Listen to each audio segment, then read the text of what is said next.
नीलगिरी के जंगलों में सभी जानवर अपना जीवन यापन बड़े प्यार और आराम के साथ कर रहे थे।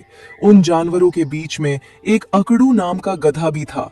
अकड़ू अपने व्यवहार से बहुत ही नेक और सबकी मदद करने वाला गधा था। उस जंगल में केवल एक ही गधा अकड़ू ही था।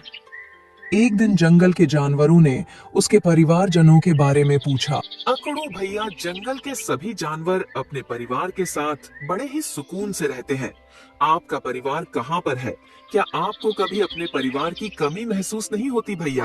हथनी बहन, सब जानवर खुश नसीब नहीं होते। जरूरी नहीं होता कि सबको परिवार का सुख मिले, बल्कि कुछ जानवर मेरी तरह के भी होते हैं जिनको कभी परिवार का प्यार ही नहीं मिला। मेरी माँ मुझको जन्म देते ही स्वर्ग सिधार गई और मेरे पिता को एक जालिम शेर ने मार डाला और मुझको हमेशा के लिए अनाथ कर दिया। लेकिन अकड़ू भैया, कोई तो होगा जिसको आप अपना समझते होंगे। क्या आपका कोई भी खास नहीं है? हाँ, मेरा खास और मेरा सबसे प्रिय एक मित्र था।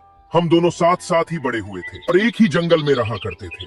फिर मैं सैर के लिए निकला और तुम्हारे जंगल में आ गया। वह उसी जंगल में रह गया। आज पता नहीं उसको देखने को दिल कर रहा है। तभी उनके पास एक गधा दौड़ते हुए आया, जिसके बदन पर काफी जख्म बने हुए थे और उनसे खून भी निकल रहा था और वो काफी घबराया हुआ भी लग रहा था। अरे मित्र अकड़ू, तुम इस जंगल में रहते हो? हाँ, मैं इसी जंगल में रहता हूँ। वैसे तुम ये सब छोड़ो, ये बताओ तुम्हारी ये हालत किसने की है?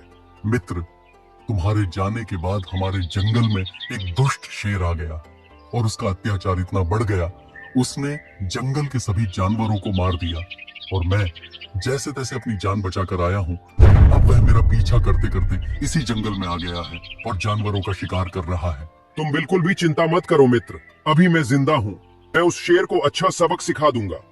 अरे भैया, हम तो कमजोर जानवर हैं। भला हम उस शेर का मुकाबला कैसे कर पाएंगे? हमको भी किसी ताकतवर प्राणी की मदद लेनी चाहिए। नहीं हथनी बहन, जरूरी नहीं कि किसी को हराने के लिए ताकत की ही आवश्यकता पड़े। बुद्धि का प्रयोग करके भी बड़ी सी बड़ी मुश्किलों को भी हल किया जा सकता है। फिर ये शेर किस खेत की मूली है? अच्छा अकड़ू भैया, अगर तुमको हमारी आवश्यकता पड़े तो बता देना। पूरे जंगल के जानवर तुम्हारे साथ खड़े हैं। तुम अपने आप को अकेला मत समझना। तुम्हारा बहुत धन्यवाद हथनी बहन, लेकिन मैं इस बार उस शेर को ताकत से नहीं बल्कि बुद्धि से मात दूंगा। अकड़ू शेर की तलाश में निकल गया और कुछ ही दूरी पर उसको शेर एक पेड़ के नीचे आराम करते हुए मिला। अकड़ू गधे को अपने पास आता हुआ देख शेर अपने आप से बोला, अरे वाह, इस जंगल के जानवर तो बहुत ही मूर्ख है जो अपने आप ही मेरा भोजन बनने के लिए मेरे पास आ रहे हैं। शेर की बात सुनकर अकड़ू गधा जोर से बोला, अरे हाँ राजा जी, आप बिल्कुल ठीक कह रहे हो। जंगल के सारे जानवर मूर्ख हैं। जब इतना ताकतवर शेर यहाँ बैठा है तो हमको किसी और शेर की गुलामी करने की क्या जरूरत? अगर किसी शेर का भोजन ही बनना पड़े तो मैं तो चाहूंगा कि मैं किसी आप जैसे ताकतवर का ही भोजन बनूं। क्या कहा तुमने?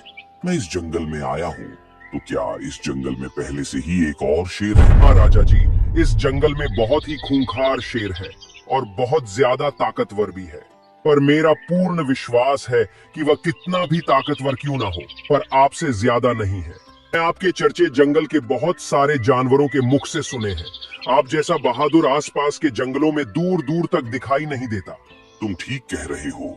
मैं आज ही चलकर उसको हमेशा हमेशा के लिए खत्म कर दूंगा और फिर इस जंगल की भागदौड़ भी संभाल लूंगा और मैं आसपास के सभी जंगलों का राजा बन जाऊंगा। तुम मुझको जल्दी से जल्दी वहां पर ले चलो। और अकड़ू गधा उसको रास्ता बताते हुए ले जाता है। दोनों रास्ते में जा ही रहे होते हैं, तभी उनको एक तालाब दिखता है। देखिए राजा जी, इस जंगल का राजा इस तालाब के पानी को एक बार में पी जाता है। अकड़ू, क्या सच में इतना बड़ा है कि वह एक बार में इस तालाब के सारे पानी को पी जाता है? हाँ महाराज, उसको एक बार बहुत जोरों से प्यास लगी थी तो उसने इस तालाब के सारे पानी को पी लिया था। पर महाराज, मुझको पूरा भरोसा है तुम भी इस तालाब के पानी को पी जाओगे, वो भी आसानी के साथ। शेर को गधा की बातों से डर लगने लगा था, लेकिन वह अपने इस डर को छुपा रहा था। वे दोनों वहां से आगे की ओर निकल गए। आगे बहुत सारे जानवरों के कंकाल पड़े थे। उन्हें देखकर अकड़ू गधा शेर से बोला, देख रहे हो राजा जी, ये सब उस शेर की एक समय की खुराक है, पर मुझको पूरा भरोसा है कि इतना भोजन तो आपको नाश्ते के लिए ही कम पड़ता होगा। शेर अकड़ू की बातों से बहुत ज्यादा घबरा गया, लेकिन वह फिर भी अकड़ू की हाँ में हाँ मिलाने लग रहा था। इसके बाद दोनों आगे की ओर बढ़ने लगे और एक पर्वत के पास पहुंच गए।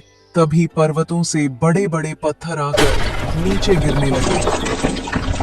राजा जी, वो शेर इन्हीं पर्वतों की गुफाओं में रहता है और जब वो अंगड़ाइयां लेता है तो ऐसे पत्थर निकलकर गिरने लगते हैं।